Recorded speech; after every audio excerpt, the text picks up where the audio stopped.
इसके पीछे क्लास में हम लोग पढ़े थे ह्यूमन रिप्रोडक्शन, जिसमें आपको जानकारी दिए थे कि ह्यूमन रिप्रोडक्शन में मेल और फीमेल होता है और उसमें कौन कौन सी प्रक्रिया पूरी होती है। जैसे बताए थे गेमेटोजेनेसिस की क्रिया होती है, फिर इसके बाद दूसरा इंसेमिनेशन बताए थे, तीसरा बताए थे फर्टिलाइजेशन होता है, फिर चौथा बताए थे इम्प्लांटेशन होता है, फिर गेस्टेशन होता है और फिर पार्चुरेशन होता है। इसके आगे के बाद इतना के बाद आगे पढ़ना है हम लोग को मेल रिप्रोडक्टिव सिस्टम। पढ़ना है मेल रिप्रोडक्टिव सिस्टम।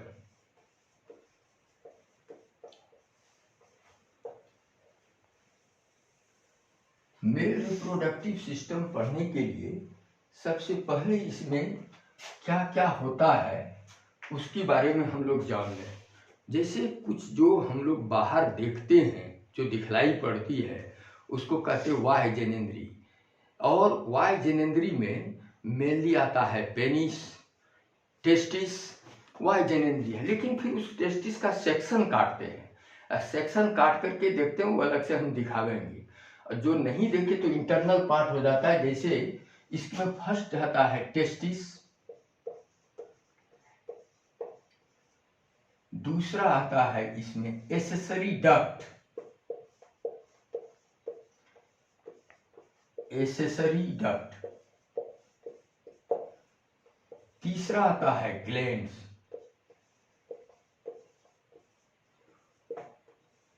और चौथा आता है एक्सटर्नल जेनेटेरिया, जेनेटेरिया जिसको हम हिंदी में बोलते हैं वाह्य जनेंद्री।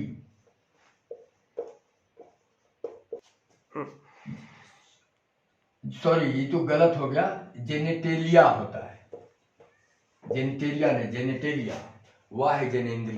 ठीक है। इसके बाद इतना इतना करने के बाद अब इसमें पढ़ेंगे जैसे कि डक्ट कितना है, इसमें ग्लैंड कितना है, इसकी जानकारी होनी चाहिए। ठीक है। और वाह्य जेनेटेरिया में क्या आता है, तो एक एक करके पार्ट बताते हैं जरा सा पहले, तब डायग्राम बनाएंगे। मिटाते हैं इसको, लिखिए एसेसरी डक्ट। एसेसरी डक्ट सहायक नली, एसेसरी डक्ट सहायक नली। इस नली में देखिए फर्स्ट आएगा रेटे testis,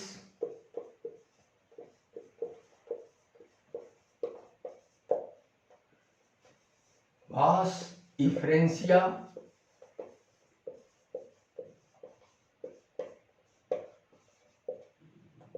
इपीडिडेमिस,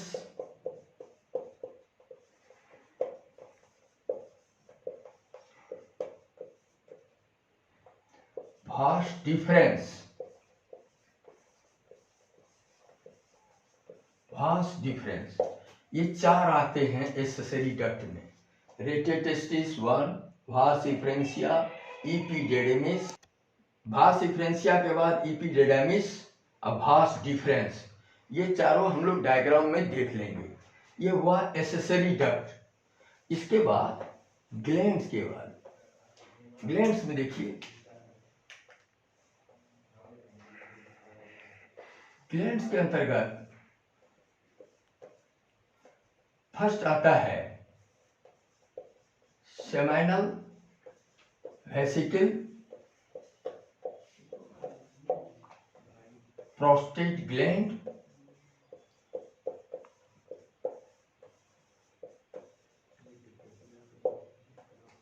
bulbo urethral gland, bulbo urethral gland, ये ग्लैंड के अंतर्गत आता है। ये याद रखना होगा।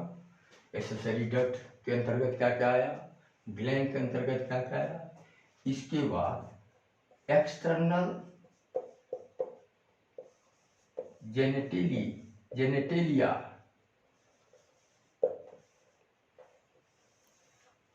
इसके अंतर्गत आता है फर्स्ट ग्लांस पेनिस, ये ग्लम्स पेनिस जो है ये एक्सटर्नल जेनिटेलिया के अंतर्गत आता है। अब इसका एक डायग्राम देखना है हम लोगों को कि कैसे क्या क्या कैसे कैसे जितना नाम लिखे वो डायग्राम में कैसे देखेंगे सो देख लीजिए। पहले देखिए डायग्राम।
ये डायग्राम है, गौर से देखिएगा।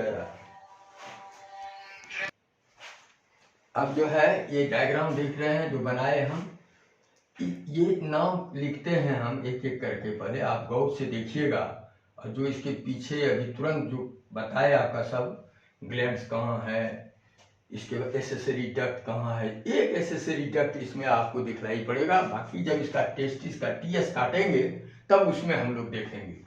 जैसे ये है, ये डक्ट है, डक्ट में नली हुआ, इस डक्ट का नाम है वास डिफरेंस।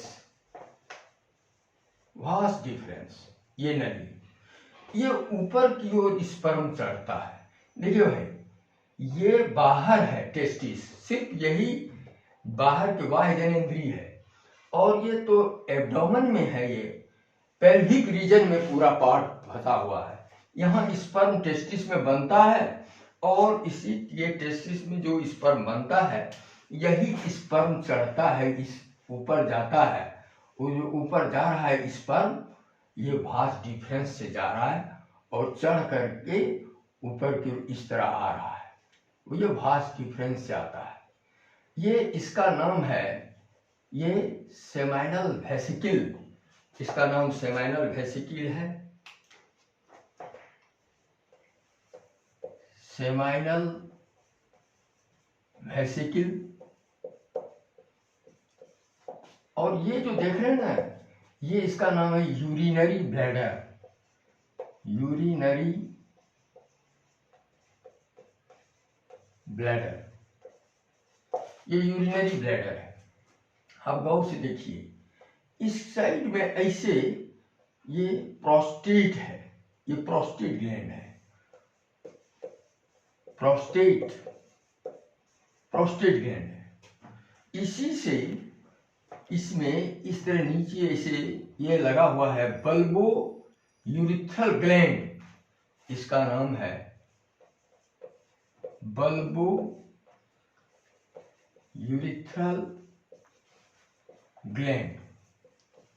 देखिए, प्रोस्टेट आया, सेमिनल वेसिकल आया, बल्बो यूरिथ्रल ग्लैंड आया, ये 3 ग्लैंड आया। अभी आप वास डिफरेंस देख रहे हैं सिर्फ, और ये है टेस्टिस,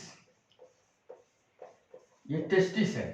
इसका एक ये जो टेस्टिस के बाहर जो है कवर, स्किन का कवर, जिसको स्क्रोटम कहते हैं, स्क्रोटम है ये स्क्रोटम हुआ। इसी का नाम है ग्लांस पेनिस,